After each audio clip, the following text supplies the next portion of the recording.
All right, North Korea firing off a new missile, as we told you about, claiming that this one can hold a nuclear warhead. And what makes it such a concern to us is that it just might be able to, and it is in a year of tests, the 10th one this year. We have seen over the last 3 years more tests out of North Korea than the last 3 decades combined. To Army Special Forces veteran Ben Collins, Ben, that's staggering and shows that through Republican and Democratic administrations, North Korea just does whatever the hell it wants.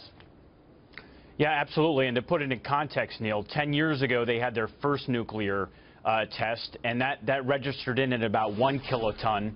The nuclear test that we saw just a few months ago registered in somewhere around 25 to 30.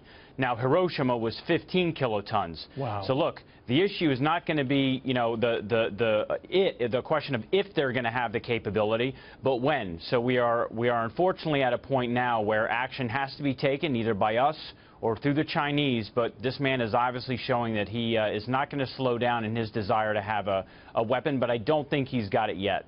But he gets pretty close. I know routinely a lot of experts poo-poo his, missiles that are off course. This one was a little off course. But I'm looking at the world reaction to this and saying, all right, well, he's nowhere close. Well, he's getting closer with each shot, right? Well, he certainly is. And one of the biggest things that's holding him back is that, you know, when you're talking about an intercontinental ballistic missile, that actually has to go up into space and then it has to re-enter the atmosphere.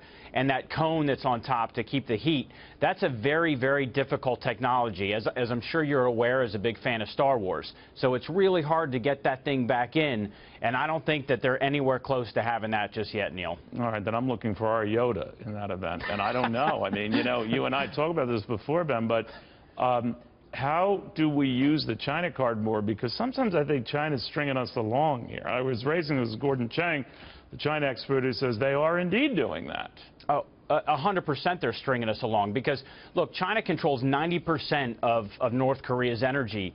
So, you know, they can turn that valve off and shut North Korea down in a matter of, 60 days, 120 days. They also control, they are 85% of North Korea's export partner. So they can say, we're just not going to buy from you anymore. So turn off their power, stop buying their stuff, and North Korea would effectively be on its knees.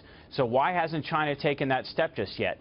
I think that China has to be evaluating right now, are they willing to go in to take some stronger action themselves or risk the U.S. and partners doing it?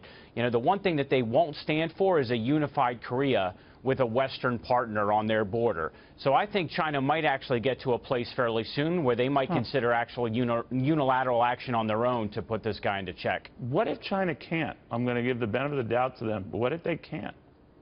Well, if they can't, then there's no... So they could. I mean, they certainly could. I mean, we know for the most part where the missile silos are. China certainly has a whole lot of ideas. They certainly know where they are.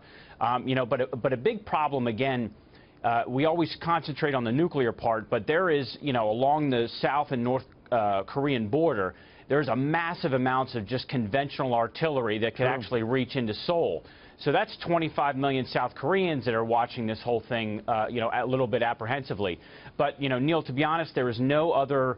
there's no doubt in my mind that if China truly wanted to shut it down, they certainly could.